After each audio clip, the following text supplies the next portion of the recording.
ठीक है। तो आपने वहां पे 10 साल 10 तक साल अंग्रेजी विषय को। हाँ पढ़ाया साहब, बच्चों को बिल्कुल हर्ष से अर्श तक पहुंचाया। बिल्कुल बिल्कुल। वहां बच्चे एक ढर्रा से बना सके, कैसे न कैसे पास हो जाएंगे, इसमें कैसे न कैसे पास हो जाए। नमस्कार साथियों, अनुभवी संवाद की प्रगति अर्थात अनुभवी संवाद से प्रगति किस तरह से की जाती है, मैंने आपको बताया कि है चाणक्य क्लासेज जो है वो आपके लिए अनुभवी व्यक्तित्व को यहाँ पे आमंत्रित करेगा। सबसे पहले हमने श्रीमान राम सिंह जी शेखावत को आमंत्रित किया, जिनके 25 वर्षों के संघर्ष को राजनीति में हमने देखा। उसके बाद धार्मिक क्षेत्र में हमने अन्नपूर्णा आश्रम जो है वहाँ के अमरदास जी महाराज को आमंत्रित किया। उन्होंने तमाम उन विषयों के बारे में बताया जो आज संदेह के दायरे में हैं। आज शिक्षा के क्षेत्र से और इसके साथ साथ में भारतीय सेना के क्षेत्र से एक ऐसे व्यक्तित्व हमारे पास मौजूद है जिन्होंने बड़ी ईमानदारी के साथ, निरंतरता के साथ और संघर्षशील जीवन व्यतीत करते हुए दोनों ही क्षेत्रों में महत्वपूर्ण उपलब्धियां अर्जित की है।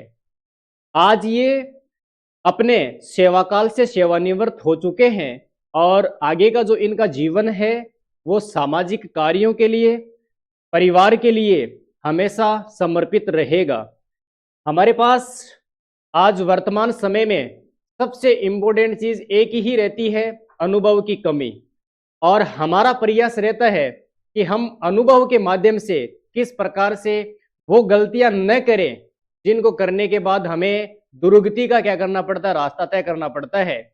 इसलिए प्रगति तब होगी जब हम अनुभव का सहारा लेंगे। तो हमारे साथ मौजूद है श्रीमान मनीराम जी सर, जिन्होंने लगभग 16.5 साल के आसपास भारतीय सेना में अपना समय दिया। उसके बाद शिक्षा के क्षेत्र में आते हैं तो उन तमाम विषयों के बारे में अपन चर्चा करेंगे कि मनीराम जी सर ने अपनी महत्वपूर्ण उपलब्धियों को किस प्रकार से प्राप्त किया। तो सबसे पहले मनीराम जी सर, आपका बहुत बहुत ही स्वागत है, हार्दिक अभिनंदन है चाणक्य क्लासेज में। सर आप हमें ये बताइए कि शिक्षा जो है वो व्यक्ति के जीवन में सबसे महत्वपूर्ण पार्ट रहता है, और आप अपने जन्म के बारे में बताएं और अपने परिवार के बारे में बताएं, और शुरुआत में शिक्षा में आप किस तरह से अपना स्थान रखते थे। बिल्कुल, शिक्षा में तो आपने शिक्षा का मुख्य उद्देश्य के बारे में मुझसे पूछा है, जहां तक मैं समझ पाया हूँ। और जन्म स्थान के बारे में पहले बता देता हूँ। झुंझुनू जिले से हूँ, नावलगढ़ तहसील है, गांव कोलसी है। शुरुआती 20 साल मैंने एक कृषक किसान का जीवन जिया, क्योंकि किसान परिवार से आता हूँ। तो काफी बचपन में गरीबी भी देखी और काफी संघर्ष भी किया। नावलगढ़ कस्बा था हमारे पास में 10-12 किलोमीटर, वहां मैं पैदल चल के पढ़ने के लिए जाता था। वहां से मैट्रिक किया, उसके बाद में ओदार कॉलेज नावलगढ़ से बीए किया, और इसके बाद सीकर आया। सीकर में मैंने एमए किया, पॉलिटिकल साइंस। अच्छा, पॉलिटिकल साइंस से आप एमए हो। बाद में इंग्लिश से भी किया, इंग्लिश से भी आपने एमए कर लिया। हाँ। अच्छा अच्छा। इसके बाद में मैं भारतीय सेना को ज्वाइन किया मैंने 10 मार्च 1987 को। 10 मार्च 1987 को आप भारतीय सेना में गए, चले गए। तो वहाँ 16.5 साल सर्विस मैंने किया। और के बाद में यहाँ एक मेरी शुरू से तमन्ना थी कि मैं टीचिंग लाइन में आऊँ। अच्छा अच्छा। और बच्चों को इसमें कुछ शैक्षिक जगत में कुछ नया करने के बारे में उनको बताऊं। खुद भी एक जुनून था मेहनत करने का, विशेष रूप से इंग्लिश पढ़ाने का, इंग्लिश ग्रामर पढ़ाने का। मेरा तरीका कुछ अलग ही था, बच्चों ने बहुत पसंद भी किया बाद में। और परमात्मा ने भी सुनी।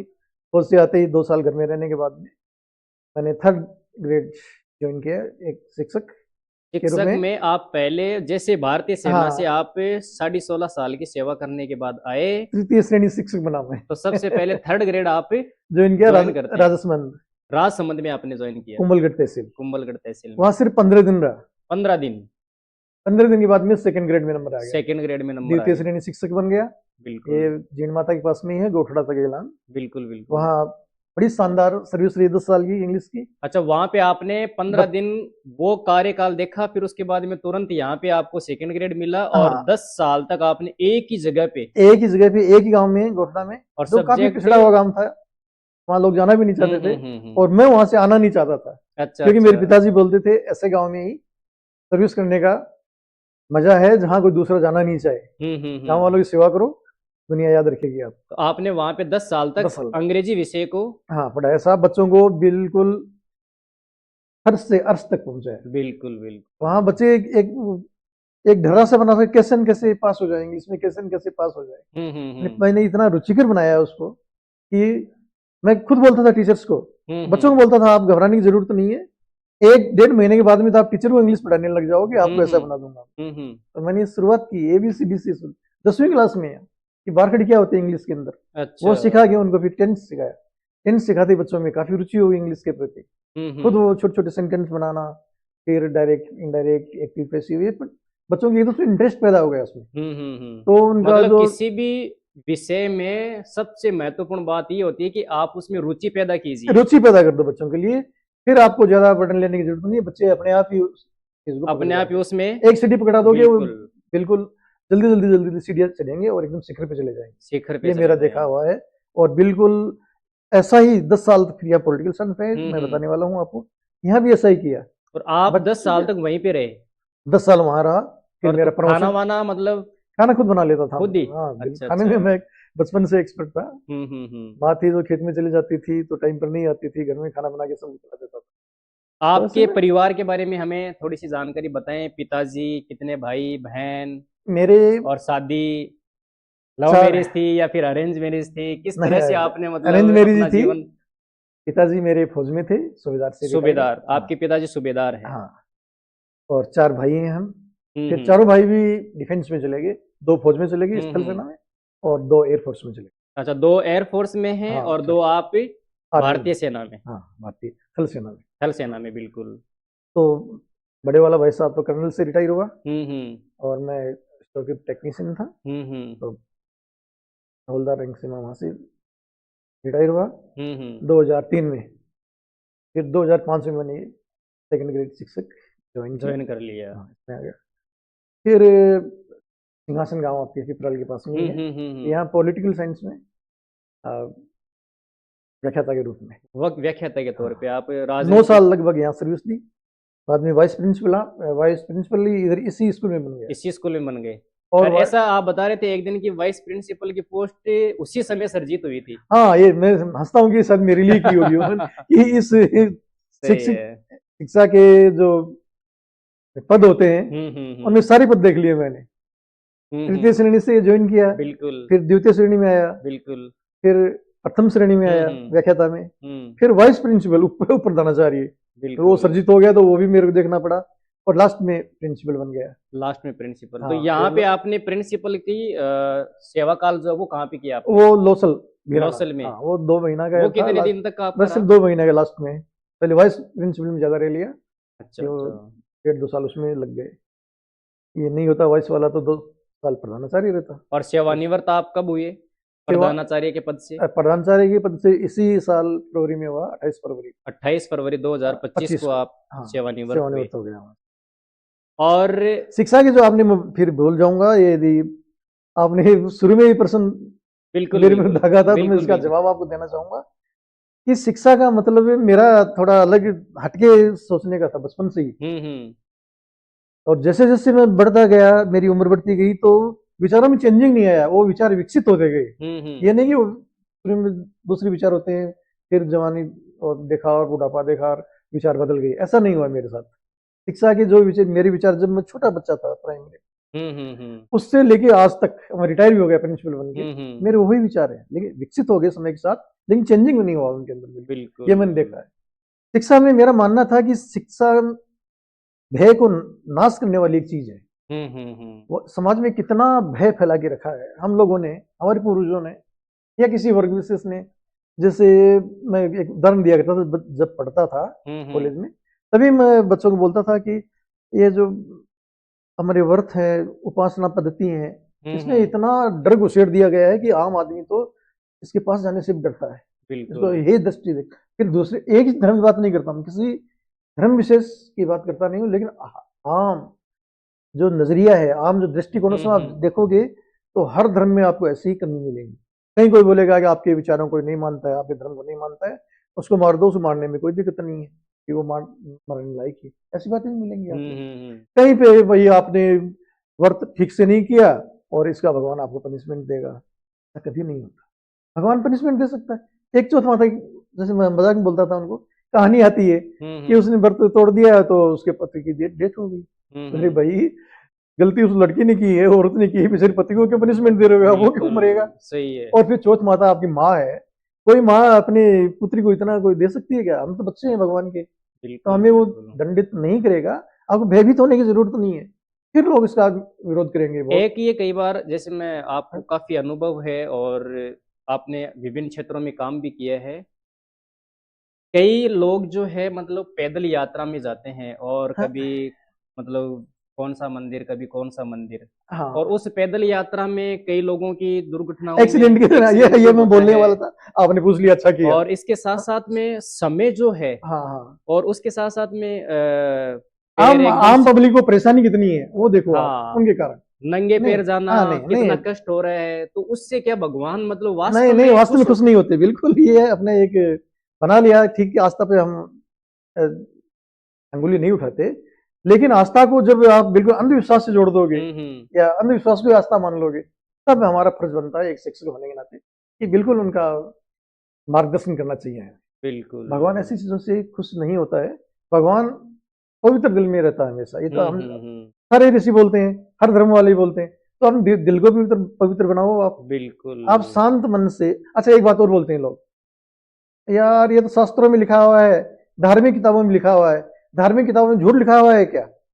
तब उनको एक ही मैं जवाब देता हूँ, अरे धार्मिक किताबों में भी झूठ हो सकता है, बल्कि जो झूठ है वो तो जो असरकारी है, जो प्रभावकारी झूठ है, वो तो आपको धार्मिक किताबों में ही मिलेगा। आपके और मेरे को झूठ को पूछता कौन है? तो असली झूठ तो वही वहीं मिलेगा आपको। जैसे कोई टाइम पर एक सती प्रथा हुआ करती थी कि और तो जबरदस्ती पति के साथ जला दिया था। धार्मिक शिक्षा का अंग था, एक धार्मिक पवित्र ग्रंथ थे, उनका एक अंग था, उनमें इनका उल्लेख मिलता है हमें। तो क्या हम उसको माने क्या? नहीं, ये झूठ है, हमें मानना ही पड़ेगा, चाहे आस्था में चोट लगे या ना लगे, भाई वो गलत है। दूसरा बोलता तुम्हारे धर्म को कोई नहीं मानता है, तो जो तुम्हारे धर्म को स्वीकार ही नहीं करता वो तो बेकार आदमी है, उसको तो मार देना चाहिए। तो हम इसका भी विरोध करते हैं। बिल्कुल बुरी बात। ये नहीं सोचना चाहिए हमें कि धार्मिक किताबों में झूठ हो नहीं सकता, हो सकता है। हाँ, समय के अनुसार परिवर्तन होना जरूरी है। परिवर्तन होना चाहिए उसके अंदर। जो किसी कारण से, किसी स्वार्थ वश ऐसी बातें लिख दी गई, तो पहले तो हमें उनको स्वीकार करना चाहिए कि वो गलत है, और फिर उनको रिमूव करना चाहिए, फिर उनको हटाना चाहिए। ये भय दिमाग से निकालना चाहिए, इसका नाम शिक्षा है। बच्चों का पहले ये भय, फिर बच्चे जो ये पढ़ते हैं, जो इंग्लिश पढ़ते हैं, हिंदी पढ़ते हैं, गणित पढ़ते हैं, अलग अलग विषय, इनके अंदर भी जो भय है बच्चों के दिमाग में, पहले वो भय निकालो। तो मैं यही बोलने वाला था आपको कि इंग्लिश जो मैंने शुरुआत की, बच्चों के दिल से मैंने भय निकाल दिया कि इंग्लिश कुछ नहीं है जो खाम का हवा बना के रखा आपने। बिल्कुल। थोड़ी सी ग्रामर पढ़ो आप, थोड़ा सा वोकैबुलरी अपना ठीक करो, बिल्कुल, शब्द ज्ञान बढ़ाओ अपना, और फिर देखो कितनी कितनी मजेदार लैंग्वेज ही तो है। और क्या? इसके बाद में सीधे पॉलिटिकल साइंस में आ गया। पॉलिटिकल साइंस में मैंने यही किया कि कैसे बच्चों को इसमें रुचि पैदा करूं। तो मैंने उनको एक टेक्निक अपनाई। मैंने बेटा जो भी आपका लेसन है, उस लेसन का टाइटल क्या है, आपके पाठ का शीर्षक क्या है, उस शीर्षक का मतलब क्या है, तो मतलब दिमाग में 1 मिनट बैठ के सोचिए आप उसका मतलब क्या है, ये क्या अर्थ है इसका। फिर उस अर्थ को आप विश्लेषित कीजिए। हाँ, समझिए। जैसे आप विश्लेषण करोगे तो कड़ी से कड़ी जुड़ती जाएगी, कोई इंटरेस्टिंग कहानी जैसा बन जाएगा, और घटनाएं अपने आप जुड़ती जाएंगी।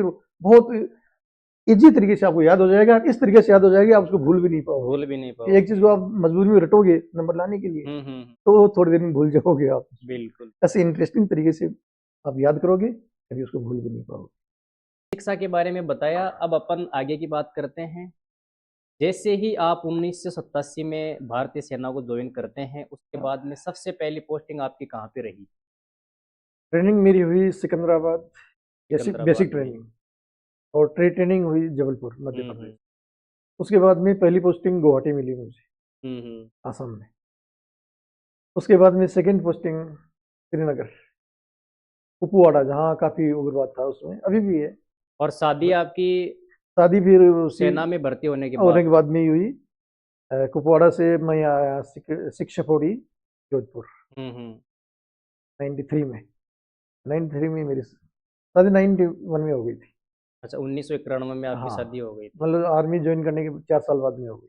एक आप हमें ये बताइए कि जब शादी की बात चल रही है तो आज वर्तमान समय में जो सरकारी कर्मचारी सिलेक्ट हो जाता है, हाँ हाँ वो चाहे किसी भी फील्ड में हो, चाहे एजुकेशन में हो, चाहे भारतीय सेना में हो, या फिर कोई सा भी सेक्टर हो, हाँ हाँ जैसे ही वो सिलेक्ट होता है उसके बाद में उसकी जो डिमांड होती है, हाँ हाँ, वो हमारे टाइम जैसे में और आप ज्यादा। 1987 में भर्ती हो गए, बिल्कुल। उसके बाद में आपके घर वालों की भी डिमांड हाँ क्या रही थी कि भाई हमें हाँ लड़की वालों की तरफ से इतना दहेज मिलना हाँ चाहिए, हाँ हाँ, इतना पैसा मिलना चाहिए, गाड़ी मिलनी चाहिए, बंगला। आज की टाइम में तो प्लॉट वलॉट काफी चीजें मतलब हवाबाजी ये ज्यादा हो रही है। बहुत अच्छा सवाल पूछा तो ये आपने। दहेज लेना और देना कहाँ तक सही है? सही क्या है, ये तो एक पापपूर्ण क्रिया है, इसको सही गलत में उलझना ही नहीं चाहिए। ये तो इतनी है ही है कि इसकी हम्म। तरफ तो देखना भी नहीं चाहिए। आप हम्म। इसको एक रस्म से जोड़ के देखते हो। मैं तो इसको इतनी बड़ी कुरीति कुरीति भी, इतनी घिनौनी प्रवृत्ति मानता हूँ कि हम्म। देखना भी नहीं चाहिए। मेरे पिताजी इस मामले में बड़े सख्त थे एकदम से। सख्त थे, इतना हम्म। उनका ये था मानना। काफी नवाचार के मेरे पिताजी ने। हम्म। सबसे पहले ये दहेज वाला ही था उनका, हम्म। कि दहेज एक क्या करते थे, गहना, गहना बना, शादी में गहना बना, गोल्ड गोल्ड। गोल्ड गोल्ड, और दुनिया सोना में सबसे लेके ज्यादा भारत में आभूषण। हाँ, हाँ हाँ। तो उसके सख्त खिलाफ थे। वो क्या पहले गहना, बच्चे की शादी में गहना बनाएंगे और लड़की वाले से दहेज मांग के लाएंगे। मेरे पिताजी जब भी हमारी कोई संबंध के बारे में बात करने के लिए आता था, तो पहली बात ही जब वो 4 गोत्र टालते हैं, साग टालते हाँ हैं, हाँ हाँ। वो टालने से पहले ही बोलते थे, पहली शर्त यही है कि एक घास, घास बोले अंश, अंश बोलते हैं उसके लिए, हमारे मारवाड़ी घास बोलते हैं, हाँ हाँ, कि वो भी एक नहीं घास लूंगा। सोने की डालूंगा नहीं। यानी 1 ग्राम सोना भी मैं लेके नहीं आऊंगा शादी में, बच्चों की शादी में नहीं दूंगा। और 1 पैसा भी वहां से, नया पैसा भी लेके नहीं आऊंगा दहेज के लिए। ये सब मेरे पिताजी की, यही ब्रह्म वाक्य था उनका। और यही बड़े भाई ने लेफ्टिनेंट बनने के बाद में शादी की, तो आर्मी में अफसर बन गए, बहुत दहेज देने वाले आ रहे थे। उनकी शादी में 1 रुपया लेके आए, अच्छा। सगुन का वो। मेरी शादी में भी 1 रुपया। दोनों छोटे वाले एयरफोर्स में हो गए थे उसमें। हम चारों भाई ने नौकरी लगने के बाद में ही शादी की। तो उन दोनों छोटे वालों ने जो एयरफोर्स में भर्ती हो गए थे, उनका भी 1-1 रुपया लेके आए। अच्छा। 4 रुपए में 4 शादी की। और गहना बिल्कुल नहीं, मेरी माँ के पास 5-6 तोला सोना था, उसमें 2-2 तोला करके अंगूठी वगैरह, नाक में कान का। हाँ भाई, सिंपल हाँ, एकदम सिंपल सा से। करिए, एक दोहरा मंगलसूत्र वो बनाए, उसमें शादी करके लाए, सिंपल। कोई हम्म। दहेज नहीं। दहेज के पिताजी बहुत खिलाफ थे। और दहेज के नहीं, मृत्यु भोज के भी। गांव में मृत्यु भोज जो बंद किया, वो सबसे पहले मेरे पिताजी ने किया था। मृत्यु भोज वाले के घर में नहीं जाते थे वो, चाहे हमारा सगा संबंधी हो। इतनी उन्होंने कसम खा ली थी कि मृत्यु भोज तो इतनी बुरी चीज है, उसमें नहीं जाना चाहिए, हमें जाने भी नहीं देते थे। एक शादी से रिलेटेड एक सवाल और है कि जैसे कई लोगों की आजकल धारणा ऐसे बन गई कि मतलब जो शराब है हाँ, उसको एकदम से सेव करते हैं। ये और सारी चीजें जो हैं नए यार। नई जनरेशन के जो युवा है उनकी तो मानसिकता वहां पे टिक जाती है कि भाई शादी है इसका मतलब पार्टी होनी चाहिए। पार्टी होनी चाहिए, कौन सी पार्टी है? और उसके चक्कर में मतलब पूरा जो काम होता है, जो पूरी व्यवस्था होती है, उसको वो एकदम से अस्त व्यस्त कर अस्त देते हैं। व्यस्त कर देते हैं, खुद भी सूर की जैसे पड़े रहते हैं। मैं देखता हूँ बिल्कुल। शादी की रात के टाइम में खूब पीते हैं, सुबह मैंने देखा है गंदी नाली में पड़े हुए उनको। ऐसे हाँ। मुंह ऐसे हो जाता है। कई बार मजाक में बोलता हूँ उनको, यार कैसे कमल की जैसे खिला हुआ चेहरा था, वो कैसे सुबह सूर की जैसे बिल्कुल। घूम रहे हो, आंखें लाल लाल, आँख खुल नहीं रही है, होठ लटक रहे हैं, लाल टपक रही है। ये क्यों, क्यों अपनी दुर्गति कर रहे हो? एक शादी हम्म, से रिलेटेड एक सवाल और मेरा ये है कि जैसे शादियों में कुछ लोगों का, कुछ रिश्तेदारों का मतलब प्रभुत्व जो है वो थोड़ा ज्यादा होता है। जैसे जीजा जी है, हम्म, फूफा जी है, हाँ मासा जी है। ये जो है मतलब इनका व्यक्तित्व कि भाई मेरी हाँ, अलग से मतलब। पूछो मेरी, हाँ मुझे हाँ कुछ हाँ। अलग से तरजीह दी जानी चाहिए। ऐसा है, इनकी मानसिकता होती है, धीरे धीरे खत्म हो रही है। तो आप अपने उन्हीं जैसे ससुराल में कभी जाते हो तो वहां पे हाँ, असल जो उनको मैं पता ही नहीं चलने देता कि मैं आपका दामाद हूँ। मैं तो मेरे से घुल मिल जाता हूँ कि जैसे उनके परिवार का बच्चा हूँ। बिल्कुल। और वैसे कई हाँ, लोगों की ऐसी होती है मतलब कि विशेषता, वो चाहते हैं कि भाई मेरे आसपास ना ना, ऐसा मतलब कभी नहीं, एकदम से मेरा वो नहीं है। जितना ज्यादा हो सके उतना मतलब अपना परिवार समझता सिंपल। हूँ उसको, ये परिवार है वो परिवार, बस। एक भारतीय सेना से रिलेटेड क्वेश्चन ये है कि आपको 16.5 साल की सर्विस में सबसे बेस्ट और सबसे खराब इलाका कौन सा लगा? सबसे खराब इलाका मुझे श्रीनगर ही लगा। सेकंड पोस्टिंग थी, हम्म। तो वहाँ बर्फ पड़ती थी। बर्फ में ऐसे भी आदमी पगला जाता कि कितने सारे बिल्कुल। कपड़े पहनने पड़ते हैं। बल्कि पूरे लबादा जैसा ओढ़े ही रहते थे, हम्म। तो उससे दिमाग के ऊपर भी असर पड़ता है आदमी के। और लंबे सबसे समय तक रहता बेस्ट था। इलाका? सबसे बेस्ट इलाका जोधपुर। सबसे बेस्ट इलाका जोधपुर है। मतलब पूरे पूरे भारत में अगर हाँ, अपन लगभग पूरे देखें, भारत में घुमा, सबसे अच्छा मुझे जोधपुर साइड लगा। ऐसा सेना के दौरान आपको ऐसा कोई मोमेंट, कोई ऐसी याद जिसमें आपको ऐसा लगा कि यार अब तो आज तो जीवन एकदम से खतरे में रहा है और अब तो आज तो बचने वाले नहीं है, ऐसा कोई मोमेंट आपको अगर याद हो तो? हाँ, ऐसा 2 बार हुआ मेरे साथ। एक बार हम्म। तो एक आतंकवादी को हम पकड़ने के लिए गए, हम्म। कोर की तरफ से क्यूआरटी टीम गई। क्यूआरटी टीम के हम भी सदस्य थे। हम्म। तो जैसे ही जाके उसको आतंकवादी को पकड़ा, और गांव वालों ने घेराव कर दिया वहाँ। अच्छा अच्छा। औरतें आ गई और रोना धोना शुरू कर दिया। तो उसमें हक्के बक्के रह गए, और फायर करने का ऑर्डर भी नहीं था हम्म। कि इनसे कैसे पीछे छुड़ाएंगे। हो सकता है कोई छुपा हुआ उग्रवादी हो हम्म। और वो अभी हमला कर दे हमारे ऊपर। हम्म। फिर गांव के उधर कुछ बुजुर्ग आए, और उन्होंने उनको समझाया कि इसका कुछ नहीं होगा, इसे पूछताछ करने के लिए ले जा रहे हैं, हम्म। और ब्रिगेड में छोड़ देंगे, इसको शाम तक छोड़ देंगे। ऐसे कह के उनको, औरतों को अलग किया। उस दिन काफी ऐसे घबरा गए थे। फिर वो जो आतंकवादी को पकड़ के हम खेतों में ले गए कि आपने कहाँ कहाँ पाए हैं, और तो हम्म। उसने बताया, तो एक जगह खोदने लगे हम। तो उसमें वो छोटे छोटे ग्रेनेड वगैरह, हम्म। मैगजीन वगैरह हथियारों से भरी हुई मिट्टी में दबी हुई थी, कट्टे निकाल हम्म। बोरे में भर भर के वो लाए। उसमें काफी ऐसा एक उस भय टाइम पे ऐसा महसूस। ऐसा रहा कि भाई आज तो जीवन खतरे हाँ, में है। एक रात को पोस्ट पे जा रहे थे, त्रेगांव की घटना है, कुपवाड़ा के पास। हम्म। तो बर्फ गिर गई हम्म। वहां, अचानक बर्फ गिर जाती है। और ऊपर पोस्ट पे जाने का एक छोटा सा पगडंडी नुमा एक रास्ता था, हम्म। बना हुआ था, छोटी छोटी ऐसे पत्थर काट काट के बनाया हुआ था। उसमें सारी बर्फ आ गई। हम्म। अभी उसके ऊपर जा रहे हैं शाम रात के टाइम पर, और साथ वाले जो गार्ड थे वो पहले हम्म। चले गए, मैं थोड़ा लेट हो गया नीचे।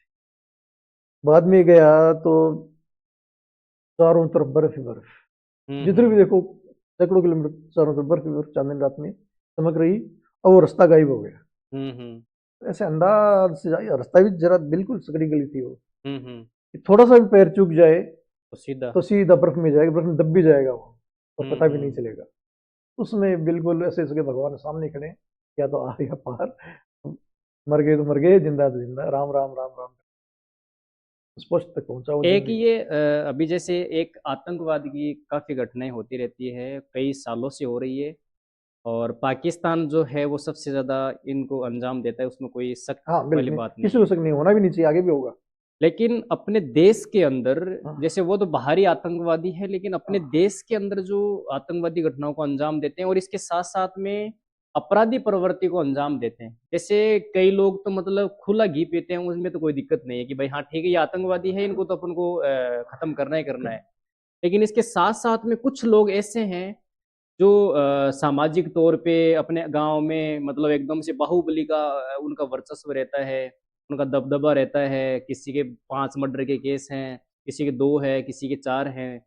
वो लोग समाज में जो नई जनरेशन है उनको एक ऐसा मैसेज देने का प्रयास करते हैं कि देखो आप हमारी इतनी ताकत है, हमारी इतनी पहचान है, हम ऐसा कर देंगे, हम वैसा कर देंगे, और उन्हीं को वो आइडल मानते हैं। वो आइडल ये है, मेन समस्या यही है।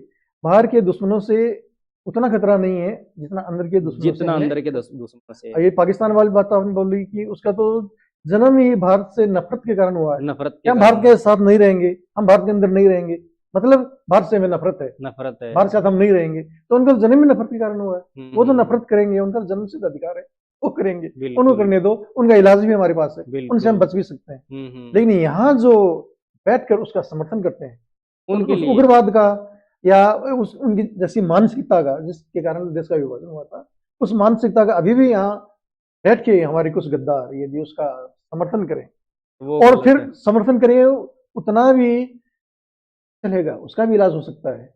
लेकिन उस समर्थन के साथ और लोगों का खड़े हो जाना, और समाज से जुड़ हाँ जाना, ये हमारा आइडियल है, ये हमारा आदर्श है।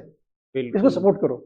ये जो प्रवृत्ति है बहुत बहुत खतरनाक है, इसको जड़ से खत्म कर देना चाहिए, चाहे कितनी भी सख्ती करनी पड़े सरकार को, बिल्कुल इसको कुचल दिया जाना चाहिए, मेरा ये लेकिन मानना है। उसमें ऐसा है कि पहचान राजनीति हो नहीं पाती है, इसे पहचान, हाँ बिल्कुल क्लियर पहचान नहीं हो पाती है, तो उसका भी एक ही इलाज है, सरकार अपने दृष्टि से उसको हैंडल करे और आम जनता जो है वो सतर्क रहे और ऐसे असामाजिक तत्वों को सॉर्ट आउट करती रहे और सरकार तक पहुंचाती रहे, तब इसका इलाज हो सकता और जो नए युवा हैं उनको हम ये बताना चाहते हैं कि भाई आप आदर्श मानिए उन व्यक्तित्व को जो शिक्षा के जगत में बहुत बड़ा अपना महत्वपूर्ण योगदान रखते हैं, चिकित्सा के क्षेत्र में रखते हैं, कोई विज्ञान के क्षेत्र में रखता है, कोई राजनीति के क्षेत्र में बहुत बड़ा ईमानदार है, उनको आप अपना आदर्श मानिए। अगर आप अपना आदर्श से किसी 5 मर्डर करने वाले व्यक्ति को मान हाँ, रहे उसको हैं, मानोगे। किसी आतंकवादी को मान रहे हैं, तो फिर तो उसका कोई मतलब है नहीं। है, बोलो ये तो हमारी जाति का है, चलो ये इसने मर्डर भी किया तो ठीक है, आप जाति का इसलिए समर्थन हाँ, करो। इसका समर्थन करो। ये जातिवाद, ये संप्रदायवाद, यही तो देश को बर्बाद करता है, ये सबसे ज्यादा बर्बाद ये है। पूरी मानवता के लिए घातक है। तो इसका अब अपन अपने वापस विषय पे लौटते हैं और इसमें आप ये बताइए कि जैसे आपने 10 साल तक अंग्रेजी विषय का अध्यापन करवाया, फिर उसके बाद में आपको राजनीति विज्ञान जो है उसके ऊपर व्याख्याता के पद पे 9 साल लगभग 9 साल का आपका टाइम पीरियड रहा। राजनीति विज्ञान करंट से जुड़ा हुआ एक सब्जेक्ट है। हाँ। तो कक्षा 12वीं के काफी विद्यार्थी हैं और अभी 12 फरवरी से आरबीएससी की एग्जाम भी तय हो गई है। उन बच्चों के लिए आप क्या संदेश देना चाहेंगे? 2 किताब सबसे ज्यादा महत्वपूर्ण है राजनीति में, उनको वो कैसे पढ़े, कैसे समझे और एग्जाम के टाइम पे किन किन बातों का वो ध्यान रखे? हाँ, ये जो करंट अफेयर्स हैं इनसे तो जुड़े अखबार वगैरह मैगजीन वगैरह पढ़ते रहना चाहिए, और आजकल तो इंटरनेट का जमाना है, मोबाइल में भी वो देख हाँ, सकते उसमें हैं, भी मतलब काफी सदुपयोग चीजें करना चाहिए तो मिल जाती इसमें भी काफी एड उनको मिल जाएगी। हैं। और राजनीति विज्ञान और इसमें इतिहास में तो गहरा संबंध है भाई, आज का जो राजनीति विज्ञान है तो कल का इतिहास बनेगा, और जो आज हम इतिहास पढ़ रहे हैं वो अपने जमाने का राजनीति था। बिल्कुल। तो इनको कैसे रुचिकर बनाया जाए, बच्चा कैसे इनको अपने दिमाग में एकदम स्थायी रूप से ग्रहण करे, तो इसके लिए उसको वही टाइटल जैसे मैंने बताया था आपको शुरू में कि पाठ का टाइटल देखिए आप, जैसे शीत युद्ध, शीत दिमाग में आएगा, शीत युद्ध ये कौन सा युद्ध है, फिर शीत युद्ध का मतलब होगा कि ऐसे आमने सामने की लड़ाई नहीं है भाई, हथियारों की लड़ाई नहीं है, तो क्या लड़ाई है, विचारों की लड़ाई है, कौन सी विचारों की लड़ाई है, एक विचारधारा की लड़ाई है, 2 विचारधारा की लड़ाई है, या और ज्यादा विचारधाराओं की लड़ाई है। हाँ, मुख्य रूप से 2 विचारधाराओं की लड़ाई है। कौन सी 2 विचारधाराएं, एक साम्यवादी विचारधारा, एक पूंजीवादी विचारधारा। इतना बच्चे के दिमाग में आ जाएगा तो फिर उसके दिमाग में भी आएगा कि पूंजीवादी विचारधारा किसकी है, इसका अगुवा कौन है, साम्यवादी विचारधारा किसकी है, इसका अगुवा कौन है, फिर वो लिंक करने लग जाएगा, कड़ियों को लिंक करने लग जाएगा और एक कड़ी दर कड़ी उसको वो अडॉप्ट करता जाएगा माइंड। बिल्कुल, उसको इतने ज्यादा बर्डन लेने की जरूरत नहीं है, बहुत रुचि के तरीके से, कहानी के तरीके से उसको याद कर लेगा। तो आपको राजनीति विज्ञान विषय ज्यादा अच्छा या फिर अंग्रेजी विषय? मुझे अंग्रेजी ज्यादा अच्छा लगता था। इसमें तो आप यहाँ पे सिंहासन गांव में जब पढ़ाते थे तो अंग्रेजी विषय को?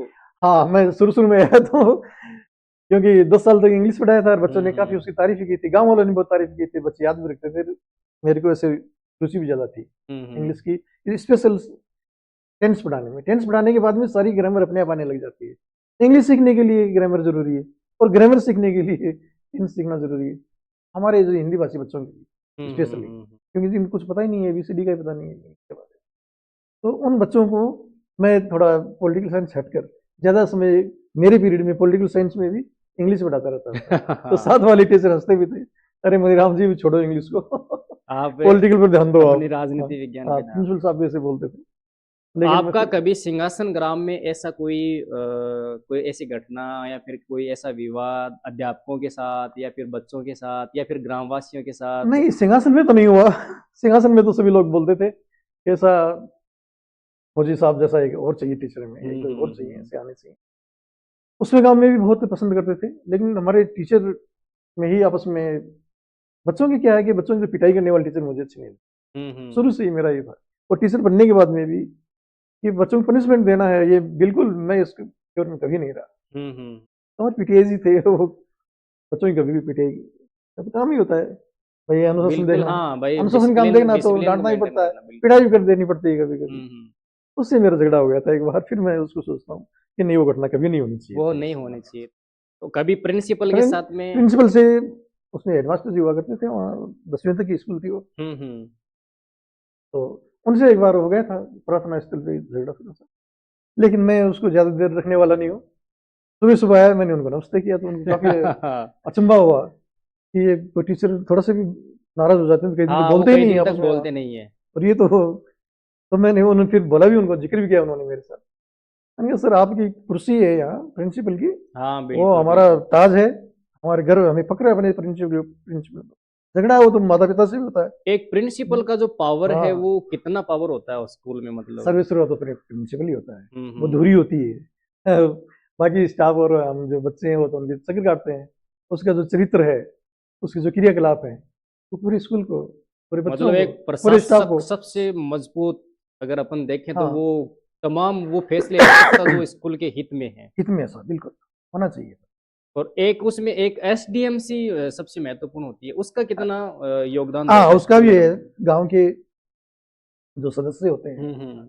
वो अभिभावकों में से बनाए जाते हैं, हम्म। तो विद्यालय में वेलफेयर के लिए कैसे हम इसको अच्छा कर सकें, शिक्षण कैसे आगे मतलब प्रभावी बनाया जाए, साथ हम्म। में बच्चों का जो ये पोषाहार है हम्म। स्वास्थ्य की दृष्टि से, इसमें कैसे सुधार किया जाए, ये होना जरूरी है। टाइम अस- टू टाइम उसकी गठरी भी होनी चाहिए, बिल्कुल और बिल्कुल। होती भी है। तो इसके लिए प्रिंसिपल साहब को थोड़ा सा ज़्यादा ध्यान देना चाहिए और एक्टिव भी होना चाहिए उसको, बिल्कुल बिल्कुल। कि टाइम टाइम पर उनकी शिक्षक इम्पोर्टेंट रहता है, या फिर शिक्षक के जीवन में ज्यादा मजे रहते हैं, या फिर प्रिंसिपल की जो पोस्ट है उसमें।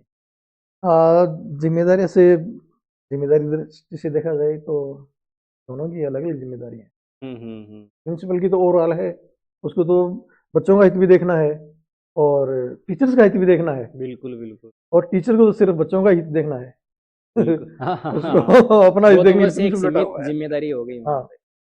तो दोनों की है जिम्मेदारी। तो आपको सिंहासन में, और अगर उस गांव में चुनना हो ये तो दोनों बराबर लगते हैं मुझे, लेकिन वो गांव जो, पहले 10 साल की वो जो दिल में ज्यादा सर्विस बस रहती गया है है, इंग्लिश वाला वो कोलकाता के बाद। अंग्रेजी विषय। तो आप जब यहाँ पे शुरुआत में आए तो मैंने ऐसा सुना है कि आप यहीं पे विद्यालय में आपको एक कमरा हाँ, कुछ दिन दिया गया विद्यालय था। में रहा, जब तक नहीं मैं मकान लिया तब तक विद्यालय में कुछ समय तक मैं रहा, वहीं खाना बनाता था खुद ही, और आराम से रहता था, बच्चों को पढ़ाता था। लेकिन मेरे को ऐसा लगता है कि आपके व्यवहार से, आपके व्यक्तित्व से मुझे ऐसा लगता नहीं है कि कोई ऐसा बच्चा रहा होगा जो मनीराम जी सर से मतलब एकदम से ऐसे हाँ, कोई क्रोध की भावना में कि नहीं आज तो मनीराम जी से बदला लेंगे। नहीं ऐसा कभी नहीं। मैं तो स्कूल में एक मेरे टीचर साथ किए थे, वो हम्म। राम बाबू जी, हाँ हाँ। वो कॉमर्स के थे लेक्चरर। हम्म। वो बोलते थे क्या बात है मनीराम जी, क्लास में एंटर करते हैं तब भी ठहाका गूंजता है किसी का, और क्लास को छोड़ के आते हैं तब भी। तब भी ठहाका गूंजता है। कि बिल्कुल। मैं क्लास में जाता था तो बच्चे एकदम खुश हो जाते थे, आते समय पढ़ा के उनको कुछ ऐसी बात बोल के आता था मजाक मजाक में कि उनके एक साथ जोर से हंसी छूट जाती थी उनकी, तो पूरे दिन वो खुश रहते थे।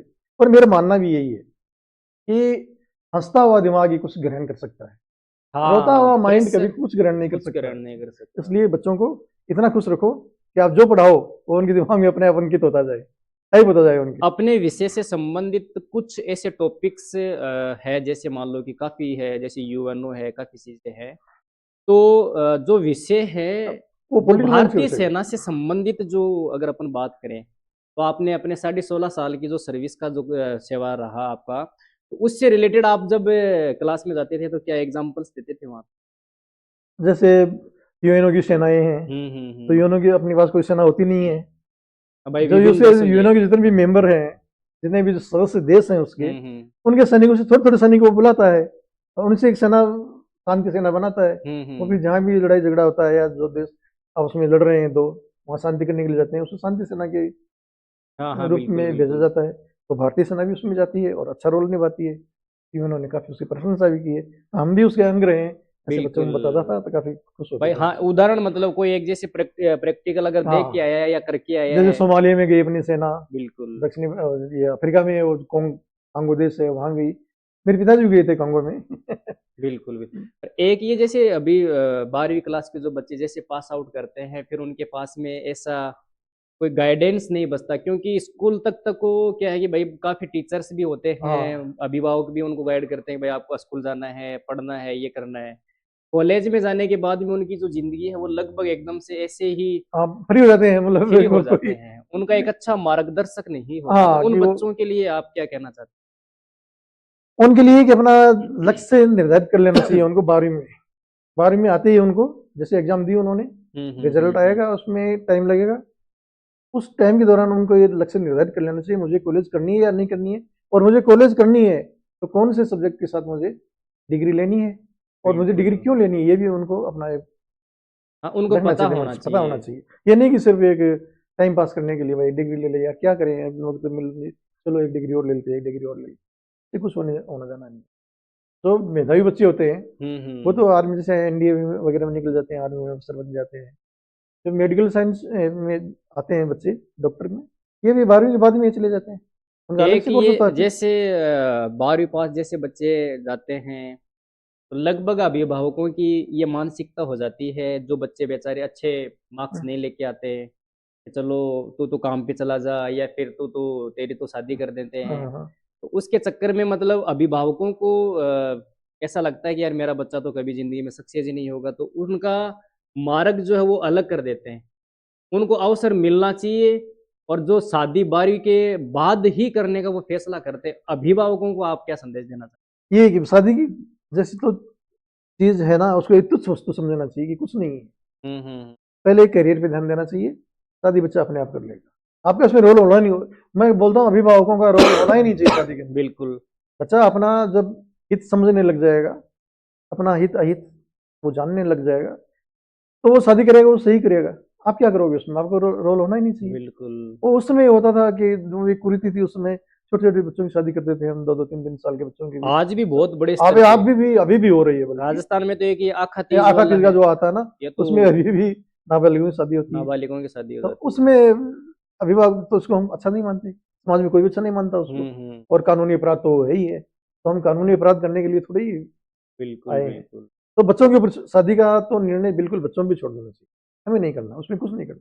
बच्चे की पसंद है, बच्चा जहाँ शादी करना चाहता है उसका सहयोग करो, मैं तो ये मानता हूँ। लेकिन उसमें भी एक छोटी सी वजह ये आ जाती है, आप उन बच्चों को भी थोड़ा सा बताएं कि वो बच्चे, वो एक ऐसी उम्र है किशोरावस्था, जिसको तूफान की उम्र, आंधी की उम्र ऐसा कहा हाँ जाता हाँ, है। वो नहीं होना चाहिए उनका उसमें। मार्गदर्शन जो है ना वो थोड़ा सा दिशाहीन हो जाता है उस टाइम पे। वो मतलब सोच नहीं पाते, क्योंकि उनके जो हार्मोन्स है वो इतने ज्यादा एक्टिव रहते हैं उस टाइम पे। शारीरिक जो आवश्यकताएं हैं वो बहुत ज्यादा इतनी ज्यादा प्रभावी हो जाती है कि वो क्या कर रहा है क्या नहीं कर रहा है, उस समय आकर्षण सबसे ज्यादा महत्वपूर्ण केंद्र बिंदु उस में रहता समय है। अभिभावकों की जो ड्यूटी है वो बहुत ज्यादा इंपॉर्टेंट हो जाती है। अभिभावकों को ध्यान देना चाहिए, बच्चों के हम्म। साथ संवाद करना चाहिए, उनको पास में बैठाना चाहिए, उनसे मित्रता करनी चाहिए, जैसे मित्र आपस में बात करें, दोस्त बात करते हैं ना, जैसे दोस्ताना व्यवहार करना चाहिए। डांट फटकार यहाँ काम नहीं करती है, उल्टा असर करती है। डांट फटकार लगाओगे बच्चों बिल्कुल। को तो और कोई गलत कदम उठाएंगे वो, या कुंठित हो जाएंगे, अवसादग्रस्त हो जाएंगे। तो उनको ऐसे इस अवस्था से निकालने के लिए, क्योंकि उस समय बच्चा जो सोचता है वो ये सोचता है कि बस वो एकदम सही है, हाँ, जो मैं कर जो रहा मैं कर हूँ रहा वो हूँ वही सही है। सही है, और जो कर रहे हैं वो गलत कर रहे हैं, और ये मुझे मिसगाइड कर रहे हैं। तो बहुत ही अभिभावक की वो जो ड्यूटी वो जिम्मेदारी बन जाती है बन उसमें। जाती है। और इसी उम्र में सबसे ज्यादा नशा प्रवृत्ति भी, यही पूरा यही लाइफ बिगड़ सबसे जाए, यही एक टाइम है जो बच्चा लाइन छोड़ देता है, और दोबारा उस लाइन को पकड़ने में बहुत दिक्कत होती है। बहुत ज्यादा समय लग फिर जाता एक है। बार पटरी से उतर गई गाड़ी तो तो फिर फिर तो दोबारा चढ़ना बहुत मुश्किल होता है इसमें। बिल्कुल। ये अभिभावकों को खास ख्याल रखना चाहिए। आपने तो अपने भारतीय सेना के सर्विस के दौरान मतलब कभी भी, क्योंकि कई लोगों का ऐसा भी मानना है कि जो सेना में जाएगा वो मांस खाएगा, हाँ, दारू पिएगा। दारू पिएगा, हट्टा खट्टा होना चाहिए, ऐसा होना चाहिए, तो इसको आप कहाँ तक सही मानते तो मैं हैं? उसको नॉनसेंस मानता था, ध्यान ही नहीं देता था। अच्छा। सेना में भी रहा तो पढ़ाई पर ध्यान रखता था। सेना में रहते हुए तो मैंने बीएड किया, अच्छा, वो भी वहां पे रेगुलर। हाँ रहते भी हाँ, बिल्कुल। छुट्टी ले लेके उसमें बीएड करना भी महाभारत था। आज की जैसे नहीं था कि हल्के बीएड कॉलेज खुली हुई है गली गली के अंदर, सैकड़ों कॉलेज राजस्थान के अंदर है हाँ, अभी आज तो तक। बहुत मतलब हर गली गली में हमारे आपको टाइम में गेट। 15-20 कॉलेज, 15-20 से भी कम थी शायद, हम्म। इतनी कॉलेज थी। उसके लिए टफ कंपटीशन होता था, और उसमें सीट मिलती थी। तो मैंने तो वो कंपटीशन दिया था उस समय, तब बिल्कुल हमारा उसमें नंबर आया था। तो उसमें ध्यान रखते थे पढ़ाई के अंदर। ये दारू दूरी पीना ये मेरे बस की बात थी भी नहीं, और मेरी रुचि भी नहीं थी इसके अंदर। बिल्कुल। बिल्कुल। ये तो आर्मी जो लीकर कार्ड बनाते हैं, आर्मी ड्रग्स पुलिसमैन को रम वगैरह मिलती है, कैंटीन में लाइन लगाते हैं, मैं हंसता रहता हूँ यार, क्या इसके लिए लाइन लगाते हो आप, तो मैंने आपको कार्ड ही नहीं बनाया। सबसे ज्यादा सैलरी जो है वो भारतीय सेना के दौरान रहते हुए मिली या फिर नहीं, वो तो टीचर में मिली। भारतीय सेना में जवानों की सैलरी है ना, बहुत वो कम? उतनी आकर्षक बहुत कम थी पहले तो। अच्छा अच्छा। ये तो बाद में जाके थोड़ा सा सुधार हुआ है अभी, बाकी हमारे टाइम पे तो बहुत कम थे। यहाँ अच्छी है, फिर में अच्छी। शिक्षक में अच्छी है। हाँ, शिक्षण में अच्छी है। तो प्रधानाचार्य के पद से मतलब आपको आज भी मतलब हाँ, ये सेवा- पेंशन मिल गई, काफी ऐसा संतोष है मुझे। अच्छा बहुत अच्छा। अच्छा हाँ हुआ मेरे हाँ, लिए। मैंने बिल्कुल। जब जाते सारी पोस्ट भी देख ली इसकी, और हाँ सारी भाई से तृतीय श्रेणी से हाँ, लेके लेकिन प्रधानाचार्य प्रिंसिपल तक, हाँ, वो लास्ट ओवर क्या प्रिंसिपल होता तक है, का बाद में तो आपने- डीओ वगैरह होते हैं, वो तो अलग अफसर में आ जाते हैं। बिल्कुल। टीचर की सारी देख ली मैंने। आप कभी मतलब शिक्षक के तौर पे अपने जब सर्विस की तो उस टाइम पे आप गांव में भी भ्रमण के लिए जाते थे क्या, मतलब बच्चों के पास में, अभिभावकों के पास में? हाँ बिल्कुल, जब इंग्लिश यहाँ तो सिंहासन में तो नहीं गया मैं, लेकिन गोठड़ा तगेलान में जब मेरी फर्स्ट पोस्टिंग हुई थी तो उसमें रुचि भी थी और जज्बा भी था कि कोई बच्चा टाइम वेस्ट तो नहीं कर रहा है अपना, तो उसका ध्यान घर में भी, गली गली में भी घूम के रखता था। ध्यान रखना हाँ, बिल्कुल कि ये कहीं कोई ऐसे गलत काम तो नहीं कर रहा है, वैसे बिल्कुल दूर तो नहीं हो रहा है।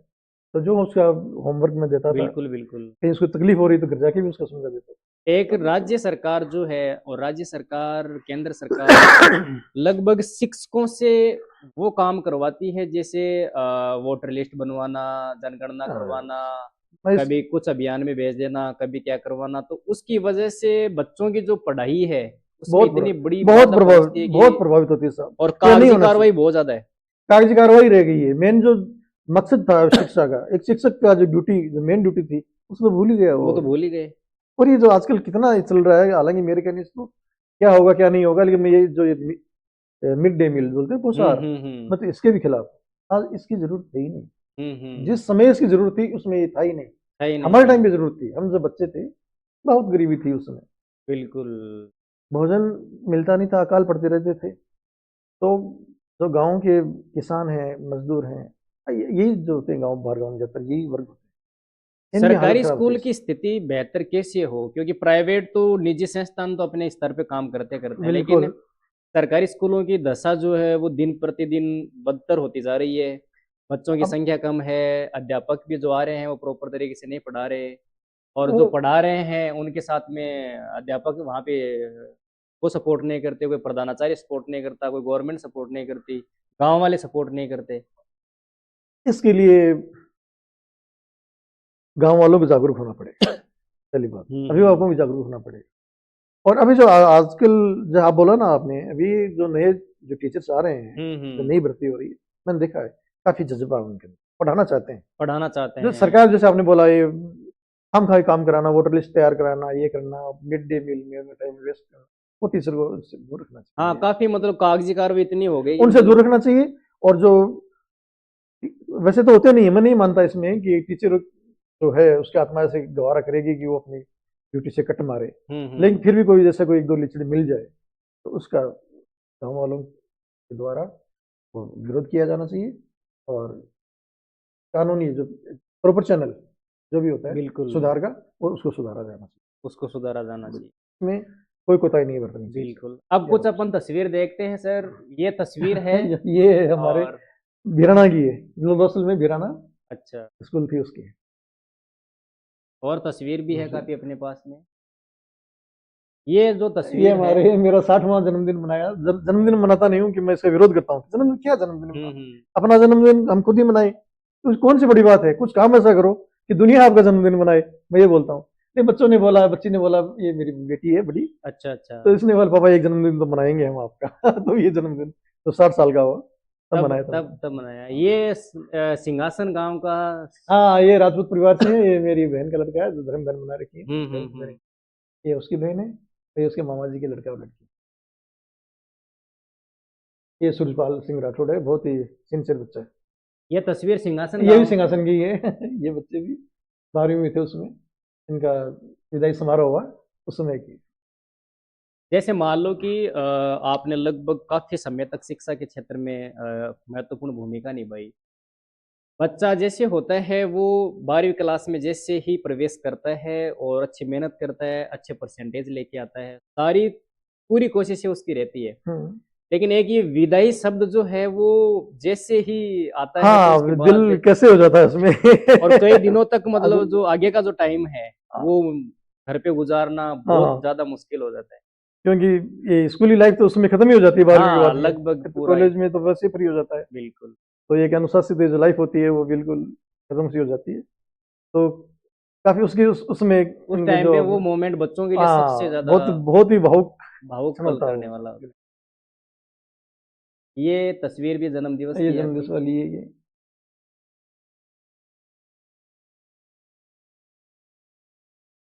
ये ये आप अभी योग स्कूल में मैंने योग करके दिखाया। योग योग कर रहे हैं आप हाँ, एकदम हाँ। से, मतलब इस टाइम पे आपकी लगभग एज। ये 60 साल की, मैं वैसे 63 साल में रिटायर हुआ हूँ। अच्छा। मेरे 3 साल छोटी लिखाई हुई थी। हम्म। तो ये जो मैं शीर्षासन कर रहा हूँ ये 62 साल की उम्र में कर रहा हूँ। ये पीटीआई जी सर, ये पीटीआई जी शिवराज हाँ, सिंह जी, हाँ, हाँ। ये आप ये भी मयूरासन, यही 62 साल में, ये देख लो। मतलब आज आप एकदम से मतलब योग को बहुत ज्यादा हाँ, महत्व योग दे, में योग शुरू से करता हूँ, तो योगासन, भाई सब वो एक योग प्राणायाम में करता हूँ। बच्चों को बोलना चाहूंगा कि जरूर, जैसे आपने वो देखा, ये डायबिटीज के लिए बहुत ही रामबाण है उसलिए मयूरासन करना। और जो शीर्षासन करते हैं वो विद्यार्थी के लिए बहुत जरूरी है, ब्रह्मचर्य के पालन में वो कहा भी बड़ी जाता है कि भाई पहला सुख निरोगी काया। निरोगी का है, योगासन करना चाहिए। ये भी आप ये सिंहासन इसमें गांव। ईश्वर गाँव में सूर्य नमस्कार 21 जून को होगा शायद। हम्म। एक और बसंत। कुछ तस्वीर है, ये मैम की तस्वीर है। हाँ ये 1991 में आपकी शादी हुई, हाँ ये इकराम। तो कभी आपके घर में ऐसा लड़ाई होना, हाँ, लड़ाई झगड़ा झगड़ा सबका होता है। लड़ाई झगड़ा नहीं तो काय का करें। तो थोड़ा इनको बहुत पहले होता है सॉरी सर। कौन बोलता है, हाँ, मनीराज सर सॉरी मेरी बोलते यही इनको बोलना पड़ता, मैं नहीं बोलता। मैं तो इस मामले में बड़ा जिद्दी हूँ। अभी हम्म। वो जिद्दीपना जो खत्म थोड़ा होता जा सा रहा है कम धीरे, हो गया कि लगभग ही खत्म हो गया। अभी तो मैं खुद ही कभी कभी अचंभित हो जाता हूँ कि हम्म। कुछ नहीं है इस संसार के, देख लिया जीवन जी के, तो इसमें अहंकार में जीना मतलब नहीं, कोई मतलब नहीं है। मतलब नहीं। आराम से सरल स्वभाव बन के जीना चाहिए। ये कौन सी विचारधारा को मानने वाले हैं आप, कौन सी विचारधारा को मानने ये तो वाले हैं? बड़ी धार्मिक विचारधारा की है। हाउस वाइफ है तो घर में ही रहती हैं, हम्म। अपने पूजा पाठ वगैरह में। बिल्कुल बिल्कुल। और घर में अपना पूरा का काम हाँ, वो वाम सारा कर लेते हैं, यही सब करते कर हैं। लेते हैं। तो जो आपका बड़ा लड़का है, आपकी एक लड़की है एक और लड़की एक, है, लड़की बड़ी है, लड़का छोटा है। अच्छा लड़का छोटा है, हाँ। तो वो क्या काम करते हैं?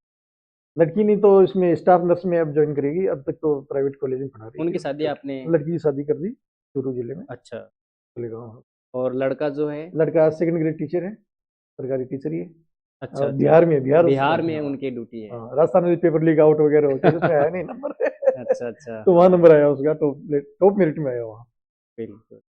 आज आप मतलब जो सेवानिवृत्ति का जो आपका आगे का जो है, मतलब जैसे आप अब रिटायर्ड हो गए, आपको स्कूल हाँ, में नहीं जाना, वैसे आप 2003 में रिटायर्ड हो गए, हाँ, अब आप अब घर पे रहते हैं लगभग फुल हाँ, टाइम। हाँ, अब रेस्ट तो करता हूँ। क्या मतलब क्या काम करते हैं? पहले तो क्या होता था कि भाई अपन चले जाते हैं हाँ, एक स्कूल शेड्यूल में, बना हुआ था। शेड्यूल बना हुआ था हाँ, कि भाई लगे। 7 बजे जाना है, 12:30 1 अब बजे वो नहीं वापस है, आना है, अब नहीं है। तो भी वही शेड्यूल है, उसी समय नहाता हूँ, उसी समय उठता हूँ, उसी में योगासन करता हूँ, हम्म। प्राणायाम करता हूँ। दिन में थोड़ा रेस्ट कर लेता हूँ, कहीं कोई किसी की मदद करनी हो, पड़ोसी का कोई काम करना हो तो कर देता हूँ। तो मैम कभी आपको ऐसा बोलते हैं कि मतलब घर पे काफी दिन हो गए बैठे बैठे, अब तो चले जाओ कहीं पे घूमने के लिए तो या मैं समझ जाता ही नहीं हूँ, मैं कमरे जाके सो जाता हूँ बंद करके। मुझे दिन में भी नींद आ जाती है। मैंने एक नींद की कल्चर पैदा कर ली है, सोने अच्छा, की। सोना भी है कि हर एक बस की बात नहीं है कि दिन में भी हाँ। सो जाए फिर रात को भी सो जाए, इसके लिए भी बड़ी मेहनत करनी पड़ती है। तो इस टाइम में आप मतलब मोबाइल कितना यूज हाँ, करते हैं? मोबाइल बहुत कम यूज करता हूँ, तो शाम तक सोशल मोबाइल मीडिया करता से हूँ। बहुत एकदम हाँ, से कट के। मोबाइल में खुद मेरी तरफ से लाइव किसी को फोन करता ही नहीं है, बहुत जरूरी कभी हो तो। तो कोई नहीं तो ऐसी किसी का आता किताब है आप उसमें। जैसे अभी प्रेजेंट में पढ़ रहे हो, नहीं, किताब कुछ नहीं पढ़ता, किताब बहुत पढ़ ली। अभी ज्यादा, जैसे एकदम से हाँ, अब ज्यादा नॉलेज नहीं लेना, व्यावहारिक बनना है अभी। तो हाँ, कोई ऐसा कोई सामाजिक काम जो आपकी स- ये इच्छा है कि भाई मेरे को ये काम अभी करना है? ना, कोई इच्छा नहीं है अभी। अभी सारी इच्छाएं पूरी कर ली, खूब सेवा कर ली। और किसान के रूप में सेवा दे दी मैंने, बिल्कुल। और सैनिक के रूप में सेवा दे दी, एक शिक्षक के रूप में सेवा दे दी। अब एक आराम से एक साधारण आदमी, जैसे वानप्रस्थ आश्रम होता था, बाद में संन्यास आश्रम, संन्यास मेरा तो अब आश्रम, संन्यास आश्रम चल रहा है। संन्यास आश्रम है। वानप्रस्थ आश्रम भी खत्म हो गया। बिल्कुल भी। तो अभी क्या है इसमें, अब धीरे धीरे सांसारिक जो भौतिक जगत है इससे जुड़ाव कम करना, एकदम से मस्त। अज्ञात यात्रा की तरफ। कभी कभी हंसता हूँ, बोलता यार मुझे मौत आनी चाहिए, वो हार्ट अटैक से आनी चाहिए, हार्ट हम्म। फेल बहुत जल्दी सुंदर मौत आती है, कोई बुढ़ापा देखना नहीं पड़ता, बीमारी देखने नहीं, कुछ ही क्षण लगते हैं। तो सब मेरे तरफ देखते हैं अचंभे से। मैंने कहा अरे नहीं, मैं मजाक में बोल रहा हूँ लेकिन सीरियसली बोल रहा हूँ, ऐसा होना चाहिए, मेरी तमन्ना। लेकिन फिर मुझे ऐसे भी चिंता होने लग जाती है कि मैं प्राणायाम करता हूँ, योग करता हूँ, योगी को तो हार्ट अटैक आता ही नहीं है। तो फिर मैं सोचूं क्या कम कर दूं क्या इसको थोड़ा। मुझे हाँ, मौत चाहिए तो सही। हार्ट अटैक से ही चाहिए, ये मेरा, मैं भगवान से भी कभी भी प्रार्थना करता हूँ कि मुझे और कुछ नहीं चाहिए। जैसे एक मनुष्य का जीवन होता है, मतलब जन्म लेना, फिर उसके बाद में जवान होना, फिर उसके बाद में शादी, फिर बच्चे, फिर फिर धीरे प्रौढ़ धीरे होना, फिर बूढ़ा होना, और फिर फिर चले एकदम चले जाना। जाना। तो ये इसमें ये जो जीवन काल है, हम्म, जैसे 70 साल की एज हो, 80 की हो, 90 की हो, 100 की, कितनी भी हो, हम्म। उनमें सबसे बेस्ट उम्र आपको कौन सी लगती है? बुढ़ापे वाली लगती है, जवानी वाली लगती है, या बचपन वाली लगती है? वो सबको बचपन वाली लगेगी। सबसे बेस्ट हाँ, एकदम से, मुझे बचपन वाली लगती है। सबसे एकदम से शानदार, जिसमें हाँ, जवानी में तो क्या है कि मतलब व्यक्ति के हाँ, फलाना है, बहुत ये ज्यादा टेंशन दिमाग में है, टेंशन वो है। रहते हैं, तनाव भांति भांति की, और समाज से टकराना, वो सब हाँ, तो उस बुढ़ापे टाइम पे में। एक ऊर्जा भी अलग और लेवल बुढ़ापे की में होती आते है। हैं तो वैसे फिर वो चिंता लग जाती है कि शरीर कमजोर हो रहा है, बीमारियां आ हुँ, जाएंगी, हुँ, कैसे हुँ, बचाव हुँ, करेंगे, हुँ। ऐसी तनाव में आ जाता है। बचपन ठीक है, कोई बिल्कुल, चिंता नहीं है बिल्कुल। उसके अंदर। एक अभी बचपन अपने देश में सबसे ज़्यादा जैसे ये धार्मिक गतिविधियाँ, जैसे वो हिंदू है, वो मुसलमान है, ये बहुत बड़े ये चरम बहुत के गलत है ऊपर। साहब, बहुत गलत है इसका, किसी भी तरीके से और किसी भी समय और किसी भी स्थान पर इसका विरोध ही होना चाहिए। हुँ, इसका हुँ, ये हुँ, नहीं, हुँ। धार्मिकता को हमें बढ़ावा दे। मैं तो बच्चों को ये बोलता हूँ, हुँ, देखो एक हुँ। काम की बात बताता हूँ आपको। शिक्षा का मेन उद्देश्य यही है कि बेटा धार्मिकता से बचो। हुँ, हुँ, जिस हुँ। चीज को आप धार्मिक मान रहे हो ना, ये झगड़े की जड़ है। आप देख लो पूरी संसार का इतिहास उठा के, हुँ, हुँ। धर्म के नाम पर जितनी भी लड़ाइयां हुई हैं, जितनी भी मारकाट हुई है, धर्म के नाम पर ही हुई है। धर्म के नाम पे भी। धर्म के नाम पर वो आदमी कितना खूंखार बन जाता है, कितना क्रूर बन जाता है कि छोटे बच्चे को, 2 साल के बच्चे को, 6 महीने के बच्चे को ऊपर से उछालना और उसको भाले की नोक के ऊपर उसको चुभा के खड़ा कर देना, तो बेन देना, मतलब स्थिर बिल्कुल। कर देना। किस लिए इतनी इतनी क्रूरता, किस लिए, कैसे पैदा हो सकती है? धर्म ही पैदा कर सकता है, धर्म ने पैदा की है। हुँ, तो हुँ, मैं तो हुँ, बोलता हूँ ये हुँ। धर्म ही धर्म है। धर्म को तो अभी बोलेंगे धर्म के बारे में, किसी विशेष धर्म के बारे में या सभी धर्मों के बारे में, तो सब खड़े हो जाएंगे विरोध में, वो गला रेतने के लिए आ जाएंगे। तो इससे सबसे अच्छा बचने का तरीका एक ही है कि धर्म को साइड में कर दो। धर्म की आलोचना भी मत करो, धर्म की प्रशंसा भी मत करो, साइड से चले जाओ बेटा। कहीं भी आपको जाना है, कहीं भी आपको अपना करियर बनाना है, कैसे भी आपको जीवन यापन करना है, धर्म से बच के रहना, साइड से चले जाओ। कोई धार्मिक चर्चा हो रही है, भाग मत लेना, हुँ, हुँ। कभी भी उलझना नहीं। जातिवाद में एक एक धर्म में ये बढ़िया नशा होता है, अफीम के जैसे, आदमी को पागल बना देता है। तो इस पागलपन से बचने का एक तरीका है, जहां धर्म हो साइड से निकल जाओ, उसका महिमा मंडन भी मत करो, उसकी आलोचना भी मत करो। आप अपना टारगेट बिल्कुल। रखो, मुझे क्या सफलता प्राप्त करनी है, उस रास्ते पे चलो आप। ये धर्म धर्म में आपको कुछ नहीं मिले, एक धार्मिकता। जैसे ये सफलता का है, इसमें कई लोग जैसे सफल हो जाते हैं, तो मैंने काफ़ी लोगों से पूछा भी है, वहाँ पर मैं शब्द आ जाता है कि मैंने किया, अहंकार आ जाता है साहब, बड़े। अहंकार आ जाता है कि अहम ब्रह्मास्मि मैं ही हूँ। नहीं, मैं सब रावण में भी आ गया था, बड़ा और विद्वान था, देखो रावण कितना बड़ा विद्वान था, लेकिन बिल्कुल। अहम आ गया, मैं आ गया। तो ये तो ऋषि मुनि नहीं बच पाए, तो आम आदमी की क्या है इसमें? तो आ जाए कोई बड़ी बात नहीं, आ जाए तो यहाँ तक तो ठीक है। अहंकार आ गया अपने, हमें विद्वता का अहंकार है, मैं विद्वान हूँ, मैं पढ़ा लिखा हूँ, इस पद पे हूँ, मैंने ये सफलता प्राप्त कर ली। लेकिन तुरंत उसका भान हो जाना चाहिए कि अरे मेरे अंदर अहंकार आ रहा है। जैसे ही भान हो तो फिर उसको छोड़ देना चाहिए। हाँ, बिल्कुल। अभी भान तो ही नहीं था एक किसी किसी को तो असफलता में हम्म, किस्मत को ज़्यादातर लोग दोष देते हैं कि नहीं, भाई। किस्मत का मुख्य रोल नहीं होता है, कुछ रोल होता जरूर है। हुँ, हुँ, हुँ। संयोग बोलता हूँ मैं उसको। आप किस्मत बोल दो या संयोग बोल दो, हुँ, तो हुँ, हुँ। संयोग या संजोग जो मिलते हैं उसमें मेहनत मेन फैक्टर है, उसका कोई तोड़ नहीं है, उसका कोई विकल्प नहीं है, अभी मेहनत अपन करना थोड़ी-सी पड़ेगा। राजनीतिक बात करते हैं। अभी तक के इतिहास में सबसे अच्छा कुशल प्रशासक, कुशल और राजनेता मोदी, नरेंद्र मोदी। नरेंद्र मोदी, इसलिए बोल रहा हूँ आपको कि इस व्यक्ति ने इस देश को नैराश्य भाव से उबारा है। हुँ, हुँ, हुँ। बाकी तो देश में तरक्की प्रगति सब या अवनति उन्नति ये चलती रहती है, हुँ, हुँ, हुँ। लेकिन 2014 से पहले एक दौर ऐसा आया था कि हर जगह स्कैंडल स्कैंडल, घोटाले पे घोटाला, घोटाले पे घोटाले। आम आदमी बिल्कुल सकते में आ गया था कि कुछ इनका इलाज हो ही नहीं। अब तो हम ऐसे माहौल में आ गए हैं, एक ऐसे दौर में आ गए हैं कि अब हम इससे निकल ही नहीं सकते। तो भारत का युवा निराशा में डूब गया था। इस आदमी ने निराशा से बाहर निकला, ये मैं इसका बहुत बड़ा साहसिक कदम मानता हूँ। या इसकी अभी तक के नरेंद्र मोदी के काल में मतलब लगभग उन्होंने गुजरात का भी मुख्यमंत्री का पद अच्छी तरह से चलाया, अच्छा फिर उसके शासन दिया बाद उसने। में प्रधानमंत्री का। तो नरेंद्र मोदी का ऐसा कौन सा फैसला आपको सबसे बेस्ट लगा जो आपको दिल को छू गया कि यार वास्तव में इसने बहुत शानदार काम किया? धारा 370 का हटाना। धारा 3 आम आदमी जानता ही नहीं है कि हाँ ये है इसका क्या मतलब चीज। टेक्निकल परिभाषा क्या है, क्या नहीं इसके है। मतलब भारत माता की माथे पर ऐसा कलंक लगाया था कि एक देश के अंदर दो देश पैदा कर दिए थे, और उसमें भी ऐसी स्थिति पैदा कर दी थी कि वो कभी खत्म ही नहीं हो सकती थी। कि धारा 370 तभी खत्म होगी जब जे.एन.के की वहां की विधानसभा बहुमत से फैसला दे देगी। वो दे देगी। वो तो देगी नहीं। हाँ, वो वो तो क्यों कभी नहीं देगी? देने वाली। हाँ, तो देखो इसको कैसे मैनेज करके मैनेज कैसे करके भी उसने करके पूरा और का हटा पूरा दिया। लोग बोलते थे असंभव है, तो लगभग असंभव कार्य हो इसने। इसको तो बहुत सबसे ये प्रधानमंत्री नरेंद्र मोदी, और सबसे खराब नेता कौन है आपको लगता है कि मतलब ये यार बिना बिना सेंस की बातें करते हैं, इनका कोई मतलब नहीं है? ये बहुत है जैसे लोकल नेता है उनका क्या नाम लेना इधर, हाँ, बहुत है उनका तो इसमें। कोई हाँ मतलब। मतलब नहीं। अभिनेता एक्टर कौन सा अच्छा लगता अभिनेता कुछ कुछ क्षेत्र में अलग अलग है। है जो सबसे अच्छा हो सबसे ओवरऑल मिला के मुझे गोविंदा अच्छा लगता है। अच्छा, सबसे अच्छा हाँ, गोविंदा हाँ, आपको सबसे हाँ, शानदार लगता है? वो लगता धार्मिक क्षेत्र में सबसे अच्छा धर्मगुरु कौन सा लगता है आपको अभी है। प्रेजेंट टाइम माँ में? प्रेमानंद जी महाराज। प्रेमानंद जी एकदम से बेस्ट लगता बिल्कुल सही बात बोलते हैं, है। फैक्ट वजह बोलते क्या हैं। है इसकी? मुझे बहुत आपको जीवन जीने का सुंदर तरीका बताते हैं कि हम्म। नाम जप करो उसमें, और आपको आडंबर में फंसने की जरूरत नहीं है, न तो किसी धर्म में फंसने की जरूरत है आपको। आप हम्म। मुसलमान तो अल्लाह अल्लाह बोलो, आप हिंदू हैं तो कितने सारे देवता हैं आपके, उसमें एक को ले लो, राम को ले लो, हनुमान, हम्म। कृष्ण को ले लो, राधा राधा को ले लो, एक नाम जप करो आप, और वास्तव में शांति मिलती है। बिल्कुल। एक उसका साइंटिफिक रीजन है इसकी, आप खुद करके देख लो, मैंने करके हाँ, देखा है, उसका तब मुझे अच्छा मतलब लगता है। माइंड एकदम से बाकी रिलैक्स तो होता है। धार्मिक नेताओं की कथा होता है, एक जो धार्मिक कथा वगैरह कथावाचक होते हैं, इनसे मुझे कुछ लेना देना नहीं है। और एक सही से बताऊं तो मुझे इनसे थोड़ा सा अलगाव है, बिल्कुल मैं बिल्कुल। इनके साथ जाना नहीं चाहता, लेकिन ये आदमी थोड़ा हटके। दुनिया में सबसे अच्छा देश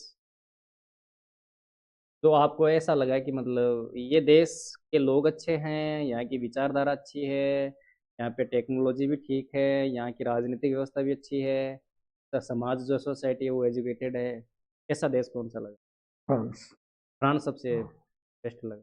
और ऐसा दुनिया में ऐसा कौन सा व्यक्ति मतलब सबसे क्रूर राजाओं में या फिर क्रूर शासकों में गिना जाता है, तो मतलब आपको ऐसा लगे यार ये तो बकवास चीज है, क्यों मरवाना लोगों को, क्या करना है? हाँ, तो हिटलर है। हिटलर वो हाँ, हाँ, हाँ। सबसे उसी का नाम आता सबसे पहले, और है भी, और अपने यहाँ भी कंस पैदा हुआ है एक अपने यहाँ भी देखा जाए बिल्कुल बिल्कुल। और सामाजिक क्षेत्र में मतलब जो समाज के क्षेत्र में अच्छा खासा काम किया है, लोकल स्तर पे या फिर राष्ट्रीय स्तर पे, जो बिना कोई स्वार्थ के काम करते रहते हैं?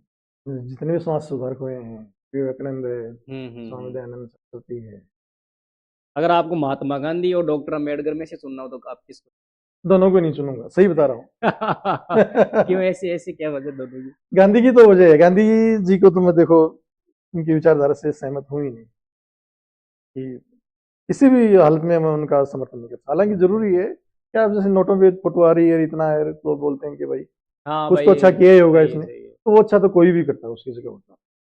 गांधी जी की जगह कोई भी होता, इतना तो करता है कि अहिंसावादी तो हम शुरू से ही थे। अहिंसा के पाठ उन गांधी ने थोड़ी पढ़ाया है हमें, ये तो हमारे जीवन में है, सनातन धर्म में, ये तो सनातन संस्कृति में है, धर्म मत मानो उसको। ये तो सनातन जब से सृष्टि शुरू हुई है तब से हिंसा चली आ रही है, तो इसमें उनका कोई योगदान मानता नहीं है। फिर जो उन्होंने सरदार पटेल को प्रधानमंत्री पद से वंचित किया, उसके लिए मैं कभी माफ नहीं कर सकता उस आदमी को। सभी लोगों ने उसको माफ कर दिया कैसे न कैसे, जो विद्वान लोग हैं उन्होंने, मैं कर ही नहीं पा रहा हूँ। भाई मैं प्रधानमंत्री अंतरिम सरकार में वो बनाना चाहते थे क्योंकि अंतरिम बनाना क्या चाहते थे, जो कमेटी गठित हो गई थी, हम्म 70% कमेटी ने सरदार पटेल के पक्ष में मतदान किया कि इसको प्रधानमंत्री बनाएंगे। फिर गांधी जी ने नेहरू को घर बुलाया, बोलो नेहरू क्या बोलना है आपका, पूरी की पूरी कमेटी 15 सदस्यीय कमेटी है, उसमें एक ने तो अपना नाम वापस ले लिया है, एक आप खुद बचे हो, और सारे के सारे जो 13 मेंबर हैं वो सारे के सारे सरदार पटेल के पक्ष में हैं प्रधानमंत्री बनाने के लिए। तो उसने कहा बापू मैं चाहता हूँ कि मैं प्रधानमंत्री नहीं बनूं।